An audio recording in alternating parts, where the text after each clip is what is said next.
Por que combatemos o suicídio assistido ou a eutanásia? Isso pode ficar confuso na cabeça de muita gente, pois os defensores dessas práticas sempre usam a liberdade como argumento. E aí vem aquele papinho cínico. Você não é a favor do direito de escolha? O que não passa de um artifício malandro para escapar do cerne da questão, que é justamente o valor moral de uma escolha. Começando pelo óbvio. Toda vida tem seu fim. Mas calma lá. Não estou falando sobre abotoar o paletó de madeira, bater as botas, virar comida de minhoca. Claro que fim tem esse sentido também. Mas o que interessa agora é o fim como início.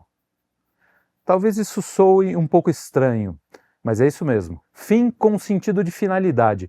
É o que nos move. Estamos vivos com um propósito, e é ele que nos puxa. Logo, ele está no início das nossas ações, certo? Eu acredito que essa finalidade, esse propósito, o que enche de significado o ato de abrir os olhos de manhã e levantar, mesmo quando está um frio de travar as juntas, ou quando o dia que nos espera é mais maçante do que reunião de condomínio, enfim, o que nos impulsiona deve ser necessariamente algo comum, já que a humanidade inteira experimenta, e fora do comum também, porque revela uma luta entre a vontade e a razão que transcende a nossa compreensão. Temos consciência da nossa existência e, consequentemente, da nossa morte. Levantamos todos os dias sabendo que a vida, como experimentamos neste mundo, vai acabar um dia. Mas há uma dimensão espiritual no homem que é maior do que o mundo, como já dizia Gustavo Corsão. E é sobre ela que vamos falar.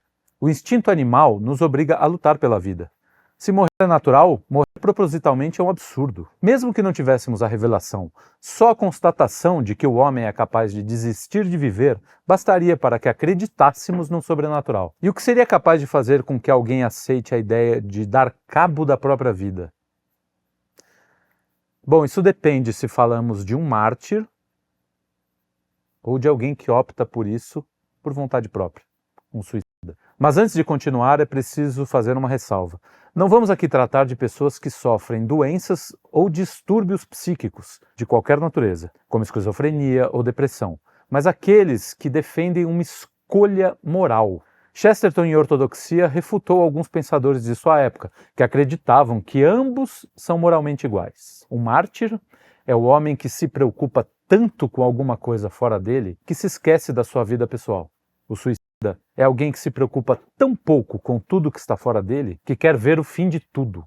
Um quer que alguma coisa comece, o outro que tudo acabe. O que o escritor e jornalista inglês nos mostra é que a diferença entre os dois está no fim, no propósito do ato de entregar a própria vida. Moralmente falando, não interessa como se morre, mas por quê. O mártir e o suicida movem-se na mesma direção, apenas materialmente. Espiritualmente saltam em sentidos completamente opostos. Podemos distinguir os dois com facilidade, já que participamos do desespero de um e da glória de outro. Como diz a frase de Terêncio, nada do que é humano me é estranho, mas procuramos olhar para o suicida de uma distância segura, por receio de, ao chegar muito perto, nos depararmos com o espelho.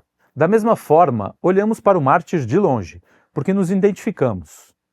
Conseguimos perceber até onde ele foi capaz de chegar, justamente por trilharmos a mesma estrada. E é frustrante reconhecer que mal saímos da linha de largada. Somos muito mais parecidos com os dois do que imaginamos. No nosso dia a dia, morremos a prestações, talvez inclinados ora ao martírio, ora ao suicídio. Nossas ações nos entregam. Qualquer gesto humano, ao mesmo tempo que revela algo, também esconde. Podemos exercitar nossos corpos motivados pela saúde, pelo nosso bem-estar e daqueles que nos cercam, ou só por vaidade. Podemos fazer jejum por penitência ou por greve de fome para chamar a atenção. Podemos ser gentis por amor ou por interesse. Podemos comer mais por gula ou para agradar a vovó que preparou o jantar com tanto carinho. Ou porque é gostoso mesmo. E é sempre assim. As ações do homem têm motivações que extrapolam as aparências. E são essas motivações que falam por nós, para além do mundo físico. Simplificando, não é a ação que vale em si, mas o motivo pela qual ela é realizada. Por exemplo, quem se entrega ao trabalho com disposição e se doa para a família e para os amigos, faz um sacrifício. Mas o workaholic, que nunca volta para casa e usa seus colegas como trampolim para ascender socialmente, está jogando sua vida fora. E aqui entra uma chave importante. Quem ama, ama o próximo. E o próximo não é alguém para nos servir. A espada de Cristo, que separou a criação do Criador, é a mesma que nos separa do próximo, para lhe conferir integridade. Ali está outra pessoa inteira. E é isso que permite que ela seja amada. Amar o próximo significa ir ao seu encontro, já que ele está separado de nós. Se amamos o próximo, não interessa o que ele pode nos proporcionar, mas o que podemos fazer por ele. Ortega y Gasset, num de seus estudos sobre o amor, chama atenção para o sentido dessa força, que vai necessariamente do amante para o amado. Se o que nos interessa é o que podemos proporcionar ao outro por amor, estamos inclinados ao sacrifício do martírio. O mártir ama tanto a vida a ponto de esvaziar-se. Já o suicida vive de olhos fechados, voltado para si, tentando encontrar explicação para suas mazelas e fazendo sempre as perguntas erradas. Não aceita um mundo que não lhe faça afagos ou que não aplaque suas dores, que não deixe seu fardo mais leve. O suicida inverte o sentido do amor. Diante de um grande sofrimento, ele se pergunta: por que eu? Já o mártir aceita: por que não eu? E é essa postura do por que não eu que termina por transformar o sofrimento em entrega. Enquanto o suicida desiste de si, o mártir não desiste do outro. O suicida é aquele que se torna tão fraco a ponto de não suportar o próprio peso. Por isso acha que está carregando o mundo e quer desvencilhar-se dele a qualquer custo. Como bem disse Chesterton, um homem que mata um homem, mas um homem que mata a si mesmo, mata todos os homens. O exemplo maior do suicida é Judas. O exemplo maior do mártir, a gente nem precisa dizer, né? Jesus Cristo.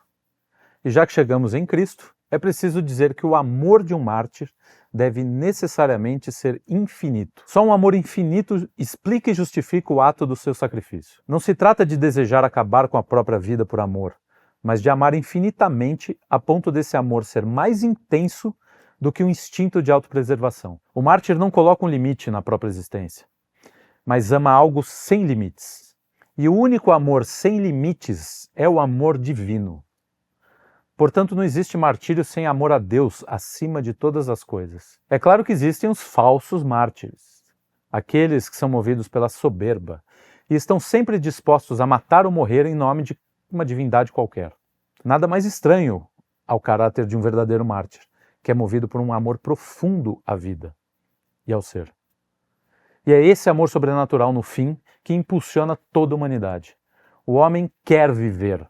Mais de 97% dos casos de suicídio levados a cabo não são frutos de escolhas morais, mas estão ligados a transtornos mentais, como a depressão. E é por isso que as pessoas que pensam em acabar com tudo precisam de muita ajuda. Quando ideias como a eutanásia são ventiladas, fruto de uma agenda ideológica imposta de cima para baixo e motivada apenas por cobiça e ódio à humanidade, trata-se de uma crueldade sem tamanho. No Canadá, que talvez seja o país mais progressista do globo, o governo até veicula propaganda incentivando a prática. É uma abominação. Não existe ideologia do bem. Toda ideologia é uma redução da verdade, onde o ideólogo tenta enfiar o mundo. Logo, entregar a vida em nome de uma ideologia, isso sim é suicídio. Para finalizar, podemos dizer que o mergulho que o mártir faz nas trevas é como o da luz da tarde que se deixa engolir pela noite, mas não por amor à escuridão, para o dia nascer de novo. Não sabemos quando partiremos desta para uma melhor, mas podemos escolher como vivemos.